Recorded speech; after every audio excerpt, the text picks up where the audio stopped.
All right, welcome to the Saturday Scholars. Doing a week one recap this week. Shub is not with us, but don't worry. This is Zan, Gonzo. We got your back this week. Gonzo, I can't help but think that you got something that you really want to talk about this week in regards to the results of week one. It's been a very crazy start to this football season. Very tumultuous, very unpredictable.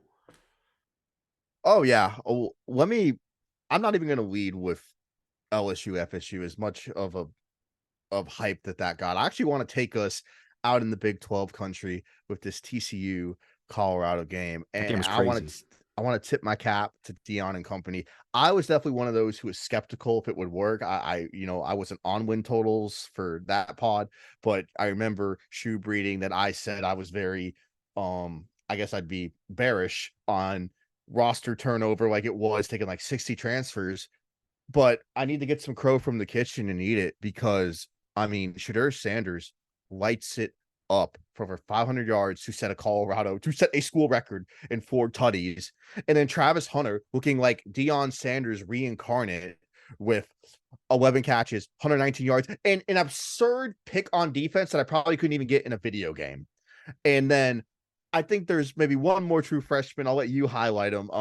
Remind me Dylan of this kid's Edwards. name who There's Dylan just Edwards, the running back, who had 4 touchdowns in his true freshman debut. He had 100 yards receiving. Then you have Jimmy Horn, the USF transfer, who, by the way, if you listen to win totals, I was very high on Jimmy Horn. I said he was going to be very good at Colorado. sure.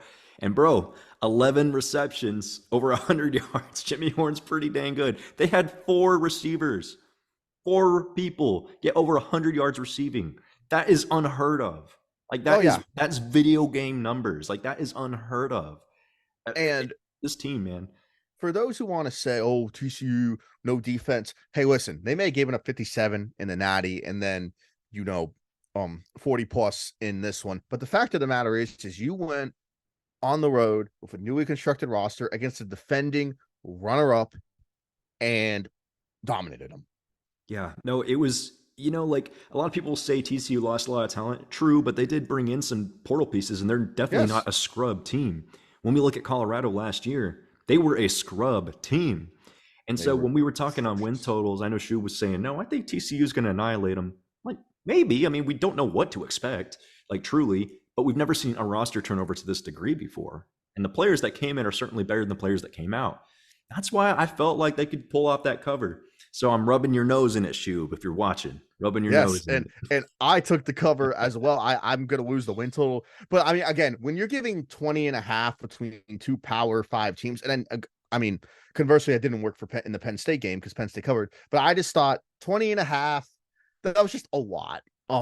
And when I saw the way this one was trending, I was okay being wrong about TCU, but really happy to get the cover. And man, Colorado's going to draw eyes everywhere, and I'm very excited for them and their next opponent, who I want to get into their game, the Nebraska Cornhuskers. Of course, the Matt Rule era would basically be a continuation of how the Scott Frost era had concluded. I know one loss, one score loss again. Nebraska fans have got to feel cursed because it seemed like they were going to win that game for the longest time. Oh, the trick play was sick, but when that's what you need to do to generate offense, that is a problem. I've actually got their total yards.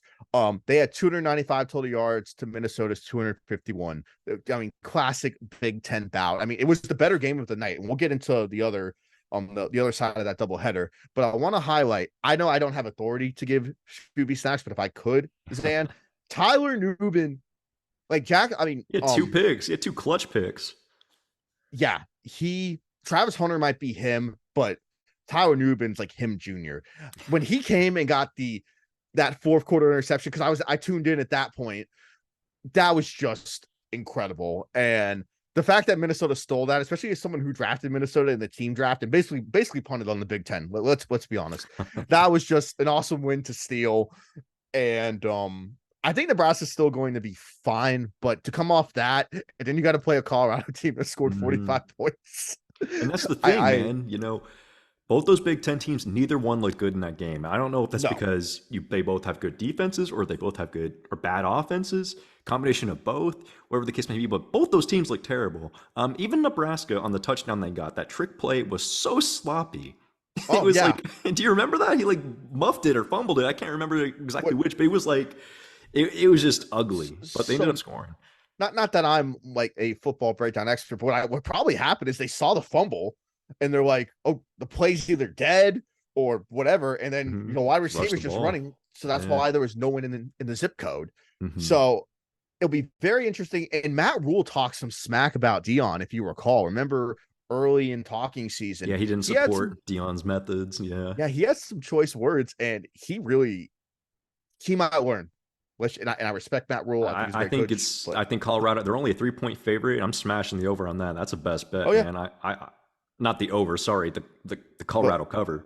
But, yes, absolutely. Hey, maybe the yes. over too though. Colorado team total, if you can get that. Yeah. I mean, Colorado definitely high on them. But with that being said, Gonzo, before we move on, let me just backtrack a little bit to Colorado. Now with this new resurgence, what do you think their new realistic expectations can be for this season?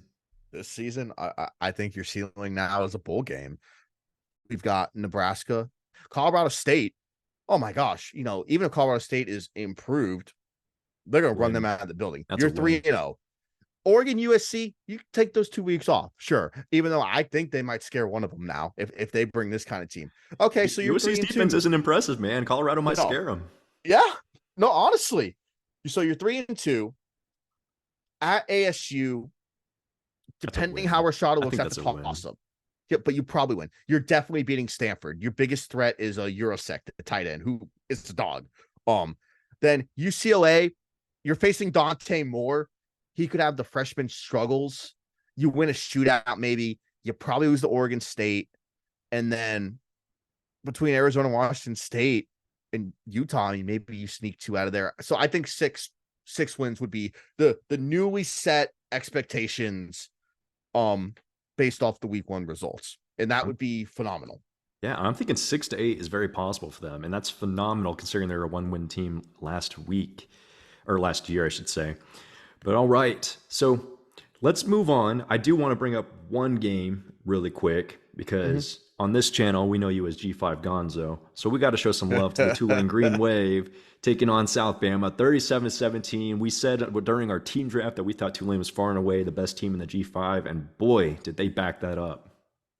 So what's almost crazier than Michael Pratt's stat line is the fact that Tulane committed 3 turnovers and still won the game by 3 touchdowns. That's just how good of a team they are, man. They're well, Willie Fritz, well, man. because they forced 5 turnovers. That's why they won. So in addition to forcing 5 turnovers, Michael Pratt just went a cool 14 of 15 for 294, 4 tutties, and he also picked up 39 yards on 11 rushes. With Jaquan Jackson being a recipient of 2 of those touchdowns for 106 receiving yards. I mean, he did get hurt, like kind of banged up at the end, which had me scared, but he seems fine and good to go, which is going to be huge for the Ole Miss matchup. But I mean, like in like the G5 marquee game maybe of the season, I mean, they just ran South Alabama out the building. Carter Bradley definitely not one of his better nights, but I still think they are one of the teams to beat in the Sun Belt, them and Troy, of course. So hat to Tulane. I'm happy to be on the right side with the Green Wave now, and I'm very excited for that Ole Miss matchup that I know we'll talk about in the future pod later this week. Well, keeping this on the theme for Mr. G5 Gonzo, how did you feel about Houston and UTSA 17-14 clash? Frank Harris really struggling and throwing 3 interceptions in that game, but Donovan Smith looking pretty decent. 2 touchdowns, 233 yards passing, no turnovers.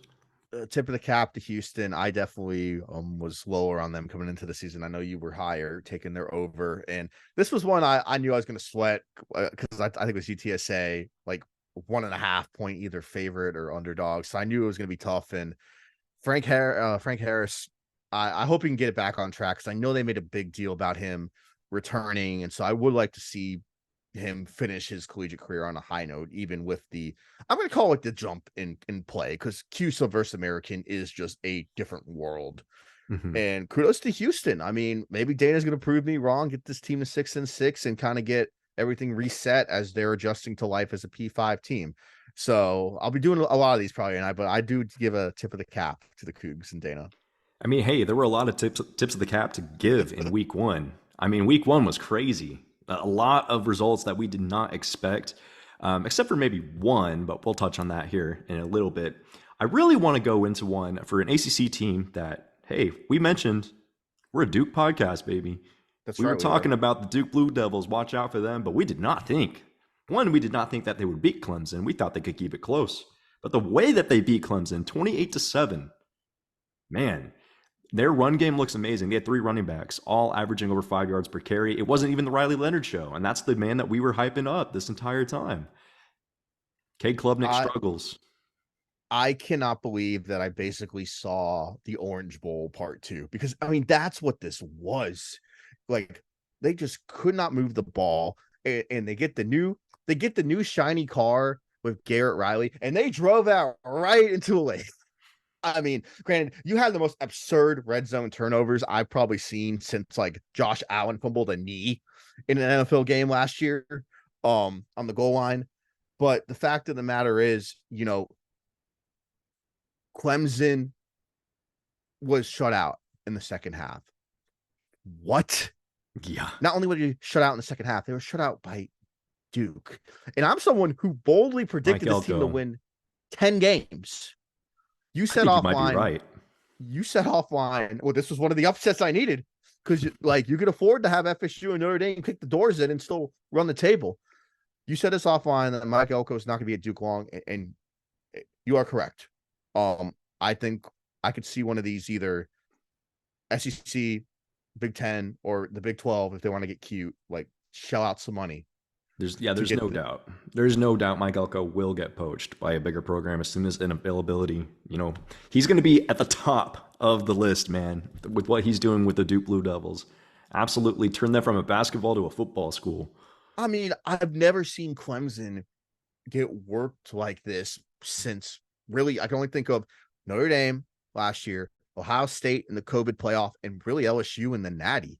Outside of that, I mean, and then if I want to go way back, like FSU beat their doors off when they had the all-time great team in 2013. But with what we've come to expect, you do not even fathom Clemson losing, let alone losing by multiple touchdowns. Yeah. I mean, and it's not like Duke's a blue blood either, man. So it's kind of alarming. People are already kind of calling for Dabo's head a little bit. We'll see how the Clemson fans feel about that by the end of the season. Let me say, this sport is about adaptation. I know we are purists who like the regionality. We like the traditional rivalries. There's a lot of that we like, and that's okay because we're fans. We could like the good old days of, running the I formation, Maryland formation, smash mouth football. Dabo Swinney, as a head coach of a prominent D1 program that's won multiple national titles, my friend, you're going to have to adapt.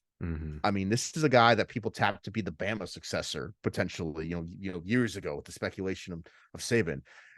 They are not going to take that mentality if we don't take transfers, name, image, and likeness of Christ, all respect as a believer, but he needs to adapt, or they really might have to start.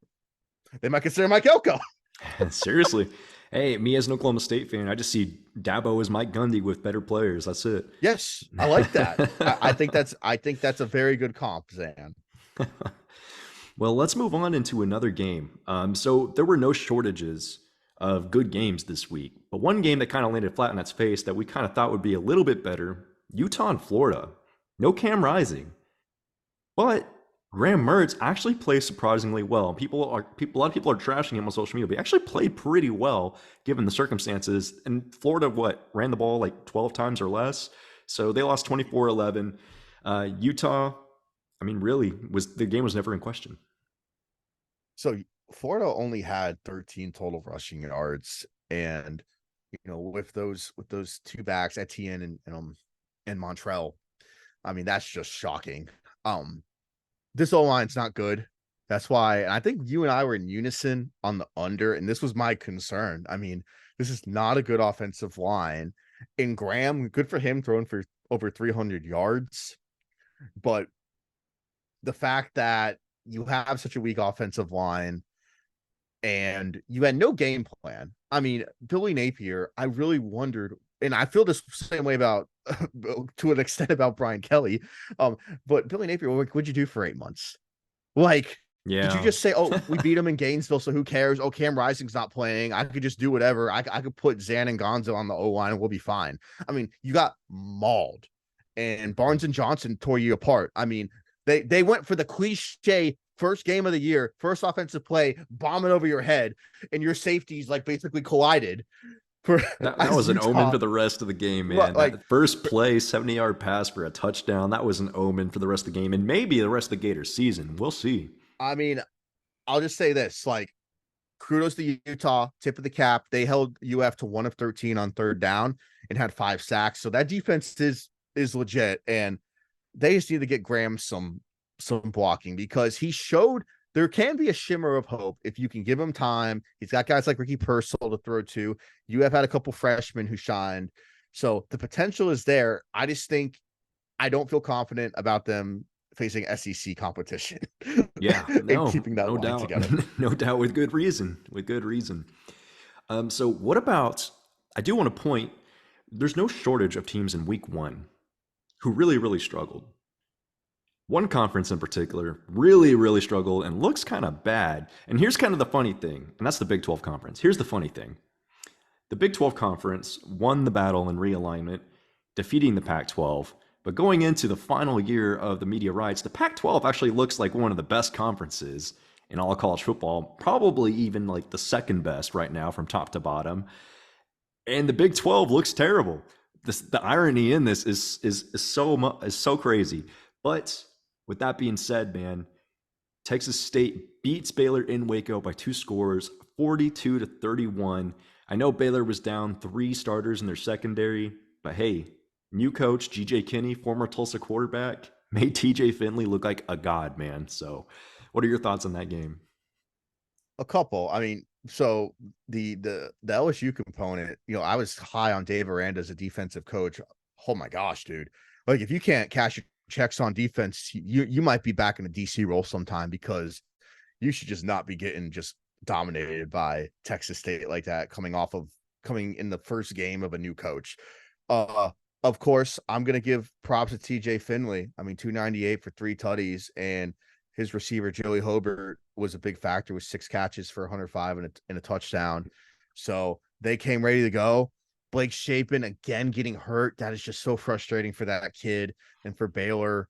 I really do feel for him. He's going to be out a couple weeks, and he had done fine. 300 Mhm. yards, 2 touchdowns. He was living with his tight end, Drake Dabney, who caught those 2 touchdowns for 101 yards. I'm not confident about my Baylor over. I mean, it's a week 1 overreaction, but I'm laying the house on Utah on the under for that game next week. Yeah. I don't know how, that's just hard to bounce back from. Let me put What's it interesting that is way. when I looked 2 days ago, the line on that game was -7 to Utah. And I was thinking, I think I'd slam the Utes on that one too. There's Yeah, some favorable odds this week. no, I agree. And then that's obviously the books just not getting in their rhythms. Because I mean, I was big on the spreads this week 1, dude. I was betting on teams like Robert Morris to cover versus Air Force, because I'm like, oh, Air Force won't score 45, and it goes both ways. I was like, oh, I didn't think Oregon was to score 81 on Portland Mhm. State. Yeah, no, like in the first quarter of that game, I was like, oh, they're kind of coming out slow, and then Yeah, yeah, it eat your turned it words after on. that. But I want to stay on this. I want to stay on Big 12 with G5s, because I am looking like the just fool of the team draft. I should have taken Penn State. I take Texas Tech, and you let me down, Tech. I mean, that is the Gonzo grudge. Um, you were up 17-0 in Laramie, and Chuck was good. 3 tutties, 338, had a pick in there, and you just let Andrew Peasley just sun you. 2 tutties, 1 on the ground, and Wyoming, good for y'all. Um, I was like, okay, I'm okay if I lose the cover. No, let's just lose the full game. And I mean, they still can do everything they want from a Big 12 perspective, but this is the reason that I'm like on Oregon this week, because it's just hard for me to think that the team that absolutely just fell apart in a G5 environment on the road, that all of a sudden they're just going to turn it on for a team that just scored 81. And I'm hoping I'm wrong, and this is a great game, but I am not confident. Do you think maybe they got caught sleeping by Wyoming as like a maybe they were looking ahead Yes, to Oregon? I think you've got the good old underrated week 1 trap game. Hmm. They and again, I think the Oregon game will be competitive, but Petty Gonzo just cannot forgive Tech, and I'm picking Oregon, but I would be happy if I'm wrong. But I think they did what Texas did this week. Mhm. They, I mean, and Texas can't afford to sell against Rice because they've got 5 stars everywhere. Mhm. Texas Tech, you don't have that same luxury, unfortunately. So you actually do have to prepare and be somewhat competent, or this is what'll happen. But Yeah. I think there's a lot of credence to what you just said about they definitely were looking ahead. Yeah, man. And one thing that's really interesting is Wyoming, year in and year out, constantly gets pillaged in the portal. Yep. All their players that come out are constantly 4-star rating and such, and they're still competitive. Their So best they've got a tackle. great coaching staff. Shout out Yeah. Laramie.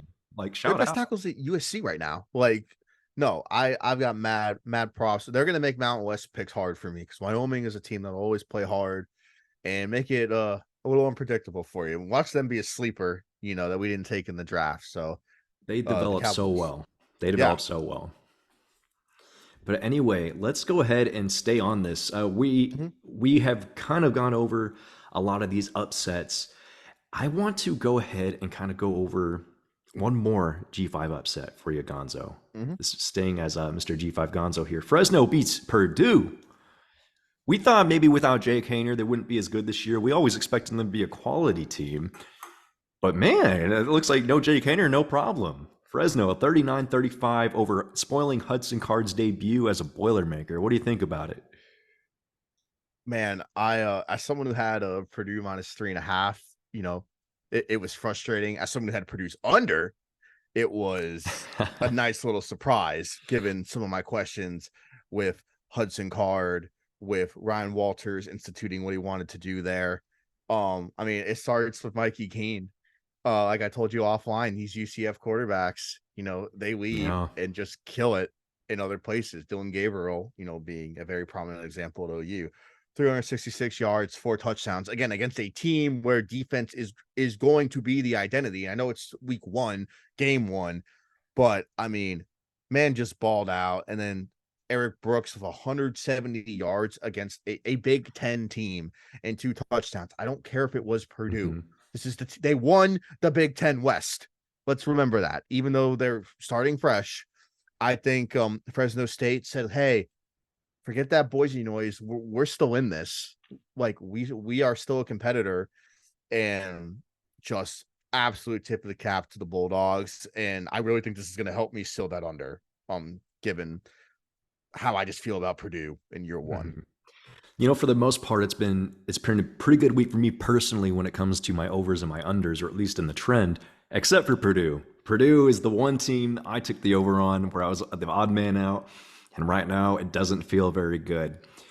But let's keep things in the Big 12, Gonzo. Illinois Toledo. This was a pretty interesting matchup that we thought would be really close, and it was 30 to Yeah, 28. you and I were on that. Yeah. I was thinking about that.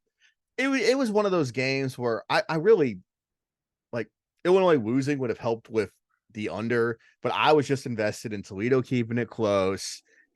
Our boy Daquan Finn, hey, 230 for 2 touchdowns against this defense, Mhm. even with a pick, that's fine because he's going to clean up in MAC play. Yeah, he So is. you got out of that, fine. Luke Altmaier, I'm still not sold on. I mean, 211, 2 touchdowns, 1 interception. Like, it's his first game, so he gets a pass, but like I'm still not Mhm.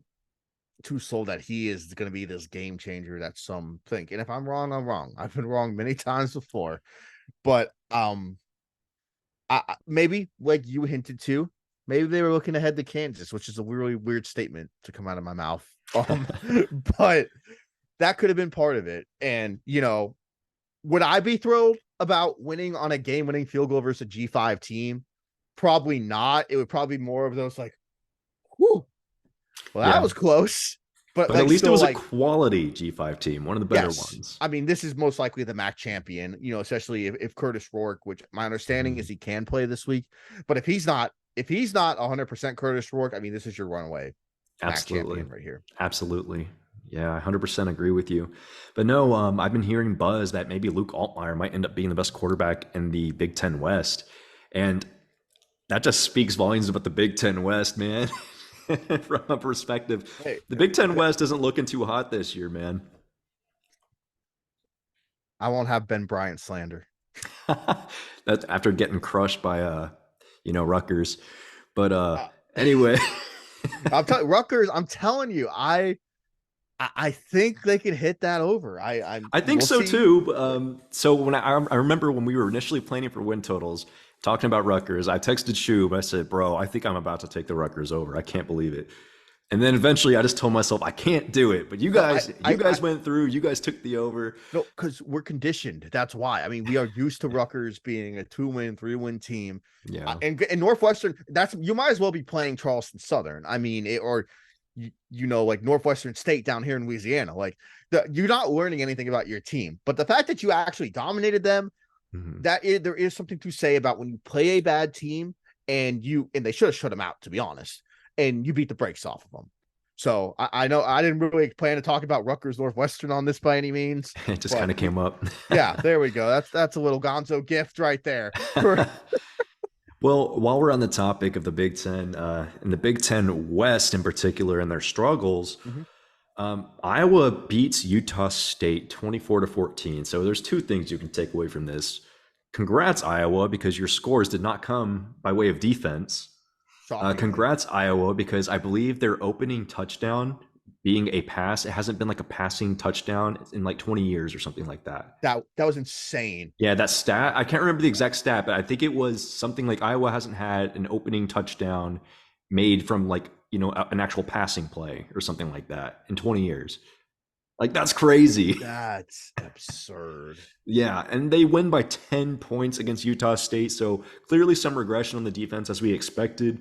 But, even the offense didn't look that impressive. I know they put up 24, but when you look at the numbers, I mean, McNamara, he didn't turn it over or anything, but he was better than Petrus. So I think it's we expected it to improve, which we were right about that. We didn't expect it to be great. And I think we're kind of right on the money with Iowa. So what do you feel about it?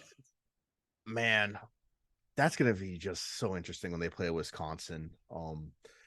I'm I'm happy for Utah State because I took them to cover because I mean, just taking anyone against Iowa in week one to cover is just like free money almost. Yeah. And I mean, I'll shout out Luke Lachey, 7 receptions, 73 yards, continuing that tight end legacy.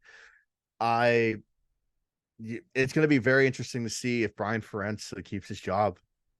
I mean, I just like you've got a better quarterback, but you just still are struggling to score points. And like even Iowa State, they put a 40 on Northern Iowa. And Northern Iowa is a marquee FCS team, and I still think Iowa will beat Iowa State because that's just how the Cyhawk goes.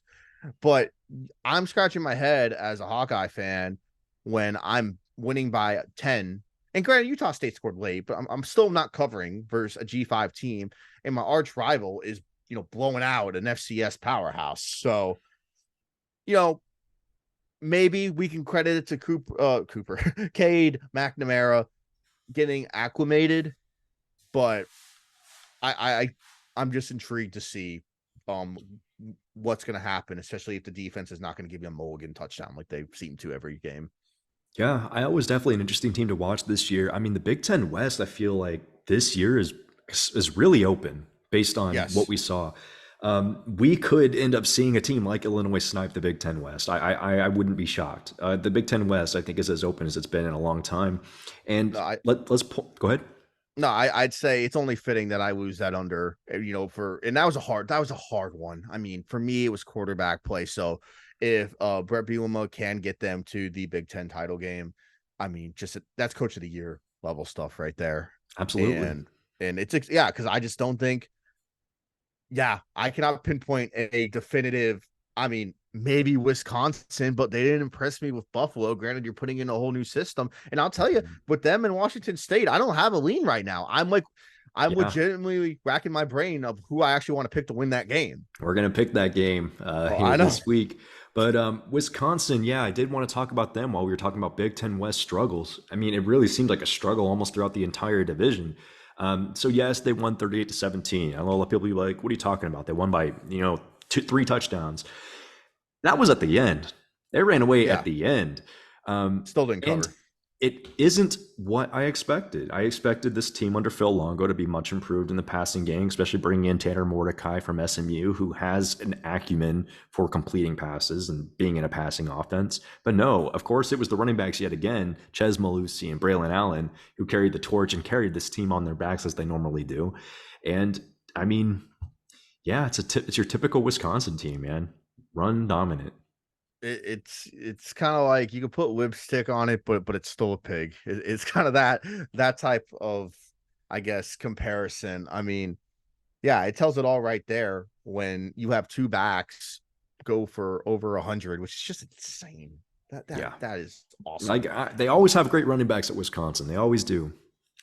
Yeah, and you should lean on that if that's like your identity as a program, as a team, but I'm intrigued to see if Phil Longo can institute this air raid type system that he wants to employ there. I mean, old habits die hard. And if I have Braylon Allen, I want to give this man the ball as much as I can. So you don't, I'll get into this a little bit later with my LSU breakdown. You don't want to neutralize one of your best players. So if running the ball is what works, run the ball and work the system in when you get some of the Jimmies and Joes, down the line. And I trust Luke Fickell. I mean, you took Cincinnati to the playoff. Enough said. For sure. The Jimmies and Joes are more important than the X's and O's. Of course, both sides of the equation are important, but the Jimmies and Joes win games. Colorado looking at you. That's proof in the pudding right there. But hey, man, let's stay in the Big Ten. We already got a whole Big Ten thing going here, but let's switch sides and go to the East, to the team that you're saying you should have taken in the team draft. Penn State defeating West Virginia 38-15. What are your takeaways from this game? So I appreciate Penn State for the backdoor cover. Were you on that with me? And I was on it with you. Yeah. You and I are always covered by half a point. I went through, man. I think I went 9-1 in my straights and 7-3 against the spread. Oh, that's phenomenal. I think I was of a similar. Yeah, but you killed it this week. I think James Franklin knew the spread too, because there's just, I think so. Some of them know, like some of them absolutely know. He had money on it, man. Hour 325, 3 touchdowns. Lambert Smith was just an absolute dog at receiver with 2 tutties, 100 some yards. They took care of business versus West Virginia, though. CJ Donaldson, who we have praised on this pod, he did get his 81 yards, 18 carries and a tutty, and transfer Devin Carter, 6 receptions for 90 yards. Has me thinking maybe West Virginia steals some they shouldn't. They may not be as atrocious as we all want to make them out to be, and Neil Brown's the worst coach who's ever existed. So it may not be too bad over there, but I think Penn State did exactly what they're supposed to do. You beat a bad team by the spread. And exactly. I think there is a spot in that number 2 spot. Let's talk about it. Ohio State. Oh my gosh. Just because you have 5 stars next to your name, that does not necessarily guarantee that the talent is going to translate. Yeah. As someone, and we were both adversely affected. You had who was going to be a top 10 pick in this draft. You had Marvin Harrison, Jr. as your wide receiver fantasy pick, and I had Travion Henderson as my running back pick. My running back pick, who I had to put in because Jacquez Hunter said, "Nah, I ain't gonna play against." He probably was actually hurt, but yeah. And then Mayan Williams took all the touchdowns from you. Yeah, which I should have saw coming. They're lucky that was Indiana, because if that's really any other Big Ten team, if that's like Minnesota or not Minnesota, I meant Maryland. If that's like Maryland, you lose that game. Yeah, absolutely. I mean, Ohio State looked terrible, man. Their offense looked horrible under Kyle McCord, and I don't know if it's a Kyle McCord thing or what, but it'll be interesting. We'll see how long of a leash Kyle McCord's going to get. You know what it might be, and Shub, I know you're out there camping, being one with nature right now, my guy, but I'm going to give you a hat tip on Brian Hartline. You mentioned these concerns when you took their under. Like, Brian Hartline's never called plays. We don't know what it's going to be like. So if this trend continues, man, you get the absolute kudos from Gonzo, because that kind of foresight is very impressive. So I hope Hartline's not the problem, but it is something to consider after seeing this type of showing. And let me say, Indiana, Aaron Casey is getting NFL hype. He was getting NFL hype before this game. He had 11 total tackles with a TFL. Dude, good for you, man. That's a guy. Great linebacker. He's a guy who you probably think could leave Indiana to go play somewhere more high profile, but he's like, no, this is my school. I'm committed to this. I do not care that everyone thinks that we're going to suck this year. I'm going to ride it out. And I'm sure there's a challenger or something in it for him, but yeah. I mean, it's a Zay Flowers-esque story though, of like, yes. Which Boston College, they sold me. There goes that over. Like, yeah, they lost to again. They lost to what, NIU? NIU. Hey, I took the under, baby. Yep, they don't have a quarterback. O-line still sucks. I mean, well, let me reel it in. But in Michigan, I just wish they could cover. Like, I knew they were going to win fine. They don't want to score more than 30 for some reason. Mm-hmm. Like, we'll win 36-3. I'm like, can you just put 50 on somebody? Like, that's why this is here. Like, ECU is a quality team, like, but sadly, it's like one of the most difficult teams they're going to play. They're like a quality G5 team, but it's still like one of the better teams on their schedule, which is really sad. Yeah, I think ECU could give some of the Big Ten West teams a run. They probably could, man. They probably could. Yeah, the Big Ten West or the Big Ten in general didn't have a very good showing this week. But no, I mean, and granted, it they only played so many like marquee games, but what's the scary thing is just in these like just placeholder survive games, they look bad. Illinois surviving against Toledo, Wisconsin needed a half to get it going.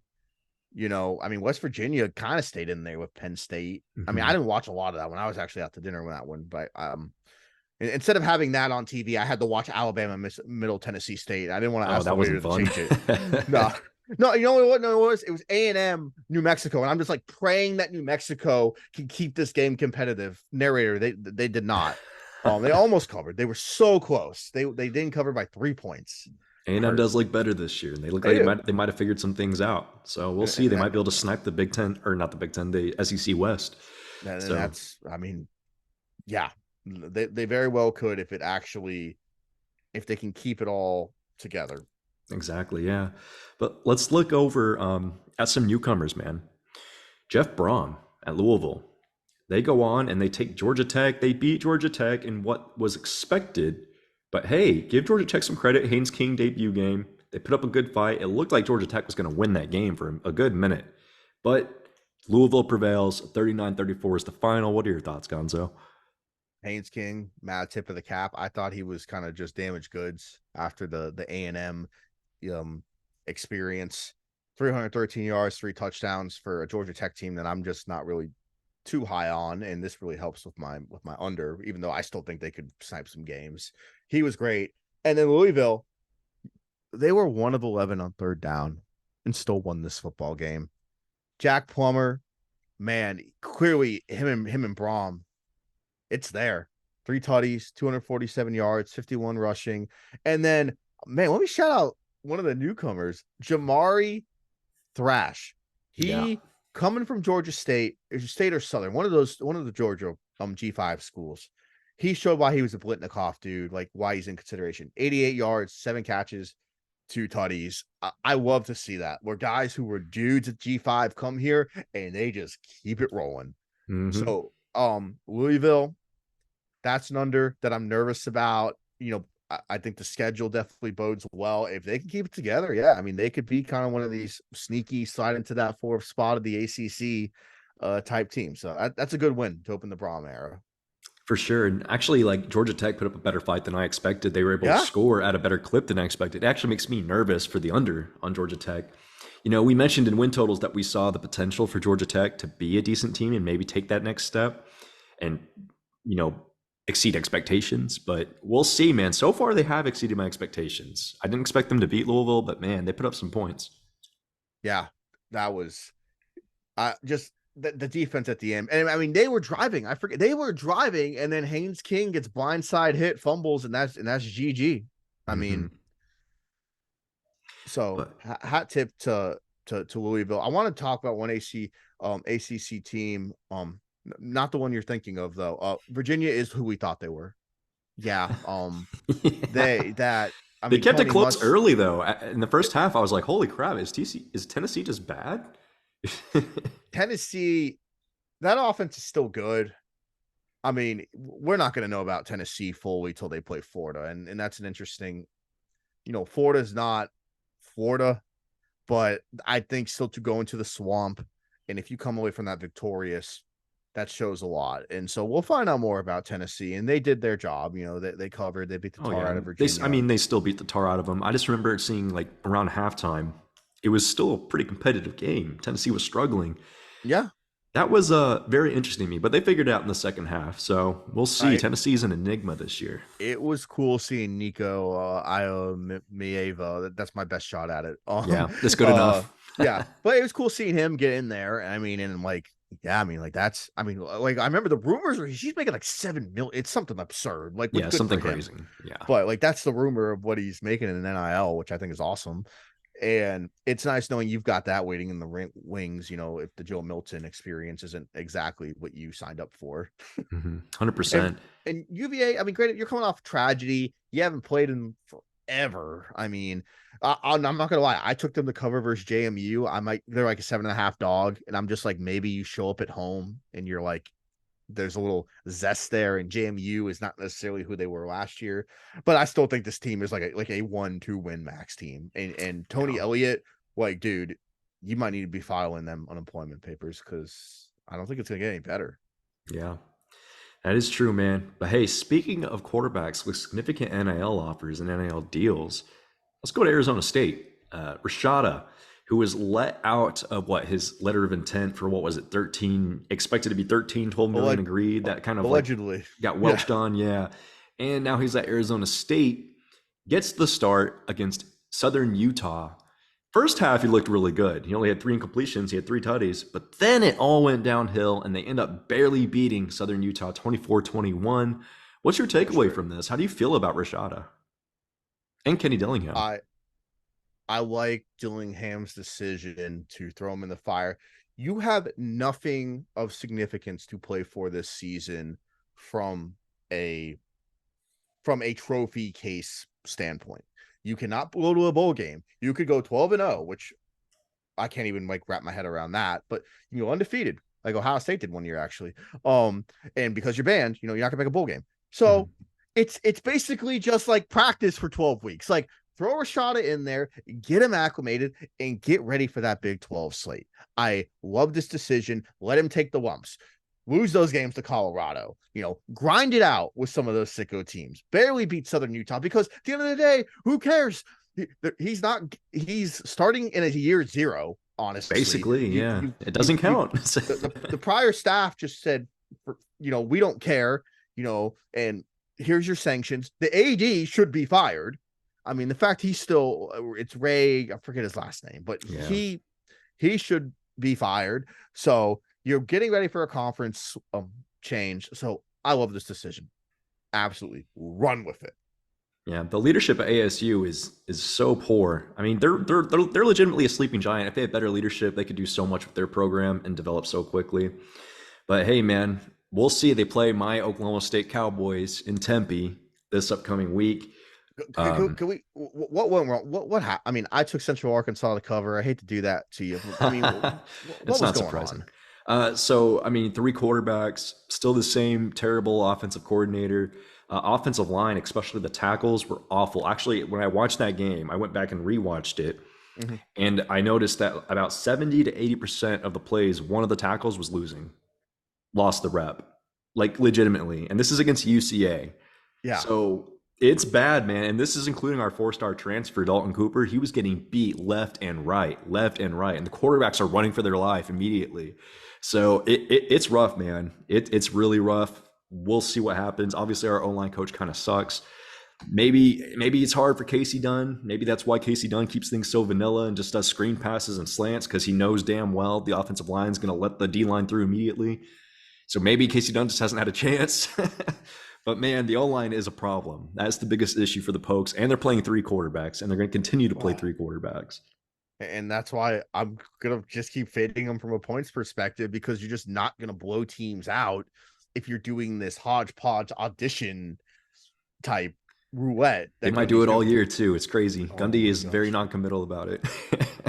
But I still got faith in that over because I do have faith in just Gundy's preparation. And when you get the Big 12 play, it's going to turn on. You're going to snipe somebody. And I think I remember talking to win totals just the schedule draw was more favorable for It Oklahoma is. State as well. Oklahoma State has the easiest schedule in the entire Big 12, and then OU probably has the second easiest schedule. So they really helped the Oklahoma schools this time around. But anyway, man, let's jump into the Big 12's quote unquote rival who lost the war. Back to the Pac 12 because we have to discuss a team that we were all very high on. We said we were a Duke podcast, but hey, we're also a Washington Huskies podcast. And man, the Washington Huskies gave us reason to believe 56-19 over a very quality G5 Boise team.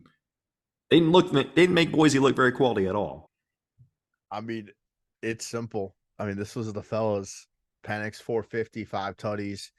Rome, Odunze, and Polk both over 100 yards and a touchdown.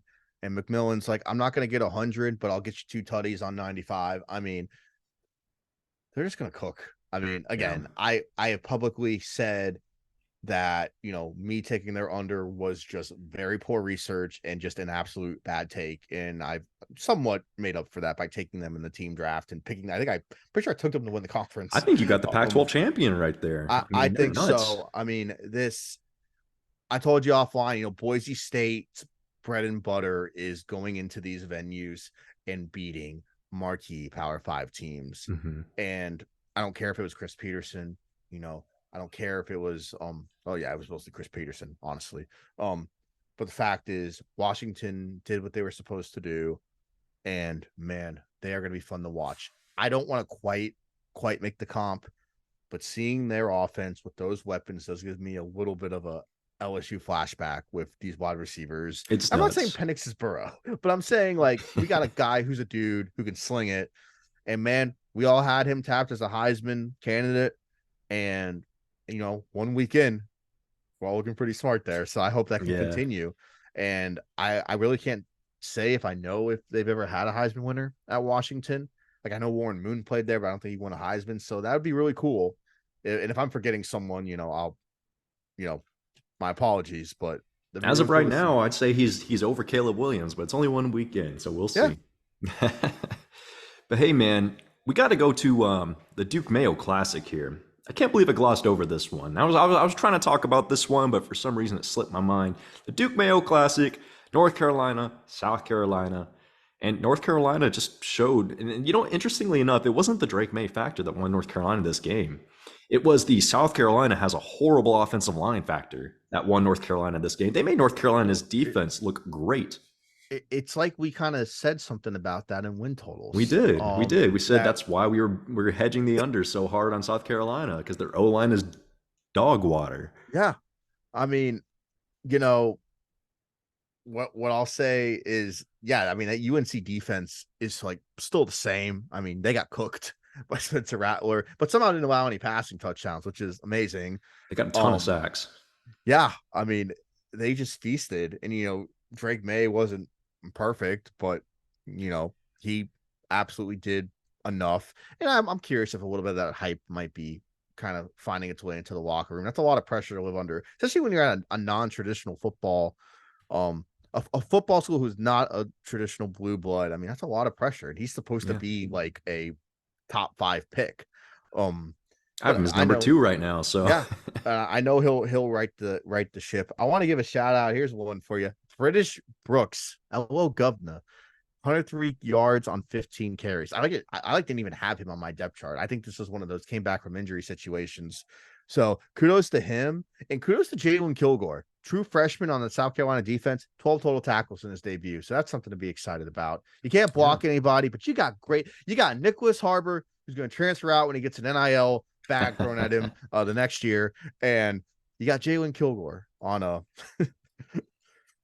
I do want to give a brief shout out to a player that I actually mentioned I don't remember if I mentioned to you guys offline, but I know I've mentioned him at some point. Jaden Ott, California running back. Mm-hmm. He had almost 200 yards rushing. That's it. That's the Jake Spavital effect. I thought North Texas was a slam cover, And Cal has me actually thinking this Auburn game might be half interesting next week. I think so too. That's a lot more intriguing than it was preseason. So I still like Cal's under, just given how their schedule plays out. But that'd be something if they messed around and made a bowl game. Yeah, seriously. But before we wrap up, Gonzo, let's go ahead. I know you want to talk about this. I know you want to add a little bit of extra detail. I want context. Florida State 45, LSU 24, man. You, as the resident LSU fan on this podcast, what are your thoughts on this game? Well, dude, it's simple. The refs were it's simple. Florida State is good. I was so nervous about this game. They're a legitimate playoff contender. Shout out to my sister. Shout out to every individual I know who went to Florida State, who goes to Florida State. They came ready to bring it. Keon Coleman is from Opelousas, Louisiana, and in 2 different occasions, he did not get an offer from LSU. And he says it wasn't personal, but his play showed otherwise. He was mossing guys, 9 catches, 122 yards, hat tricked that defense. Man. I mean, then you got Johnny Wilson, who's 6'20", with 104 yards. Jaheim Bell cooked. Jordan Travis, 4 tutties, 342 yards. He's in the Heisman race. LSU on the 4th down plays. It was like their game against Tennessee last year, kind of point chasing, wide receivers dropping the ball. Will Campbell did well against Jared Verse. He held his own, but on the right side of the line. I don't know if you knew this, Dan. So allegedly, number 70 for LSU, that's Miles Frazier, who's an FIU transfer. He allegedly said something along the lines of this to like the FSU defense of like, man, like y'all are good. Like, dude, you cannot be saying that to your opponent in the middle of a game. Say it after. Sure. Don't be like while you're getting don't give them the confidence like, oh, we know. Yeah. Okay, we're giving them a hard time. Yeah. Special team issues again, still couldn't field punts, which I thought we corrected this, but what do I know? Even though I still do like Aaron Anderson long-term as a returner. And then some bright spots for LSU. Mekhi Wingo in the interior played great. He was a disruptor, as well as Omar Spates at backer in his LSU debut was great. Here's another like super Gonzo grudge. How about like don't use Harold Perkins as a traditional middle linebacker spy? How about you rush him off the edge? That's his strength. I know. That's what I was saying. They used him to spy Jordan Travis the whole game. And instead of using him for what he's good at, getting to Jordan Travis. You might as well have left him in Baton Rouge. I could not believe that. You schemed out your best player. You schemed out a 5-star defensive player. I could not believe that. I mean, that's like, I'm not going to tell you how to give him, but that's Zanny bar worthy. I mean, that is just egregious. And I love Coach Kelly. And I still think LSU can do what they want to do out here. So that really stung, but I think until Bama, that's the best team LSU is going to face. And let me take the FSU angle real quick. The ACC's theirs. I mean, they're going to beat Clemson by 3 touchdowns. Please tell me how this team is not going to do that, because they're going to score on them all day, and Jared Verse is going to feast.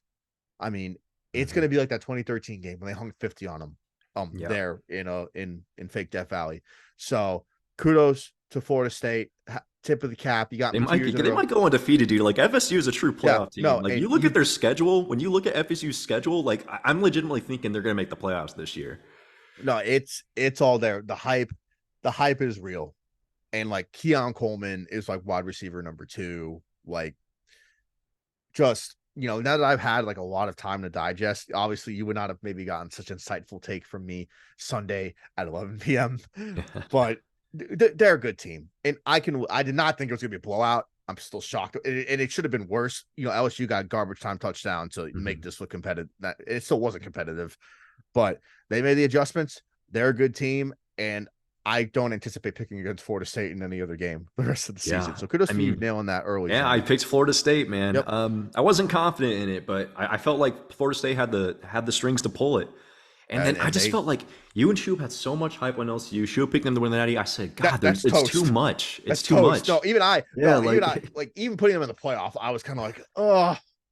I had LSU as one of my first teams out, but man. No, I mean, you nailed it. It's there.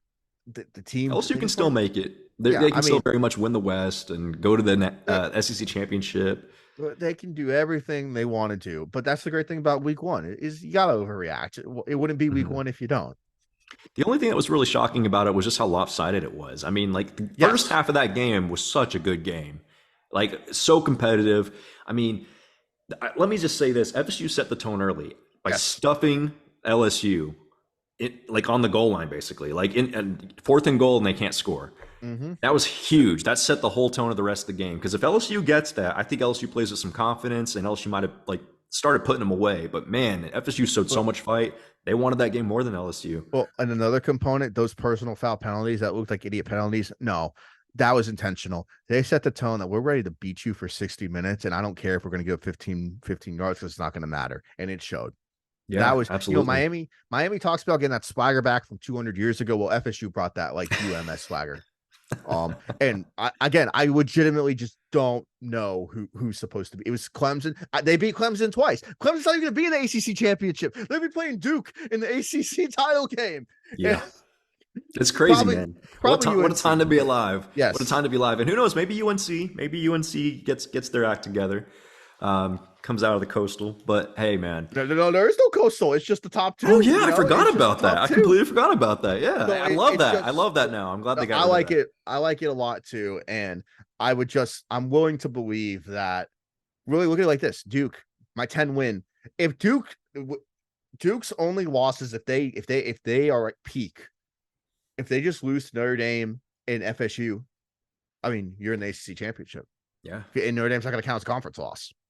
Now, I think there's slip-ups to be had, but still a very quality team, man. Yeah, there's still very quality team, and I like to see that. I like to see Duke, play well and show us like, hey, we might kind of be here for more than just a year. And again, one game, but point is Labor Day, all eyes on you against a team that has just run you since the mid-aughts, and you whipped them. Yeah, absolutely, man. So, Gonzo, are there any other games or performances that really stick out to you that you really want to cover? Anything else?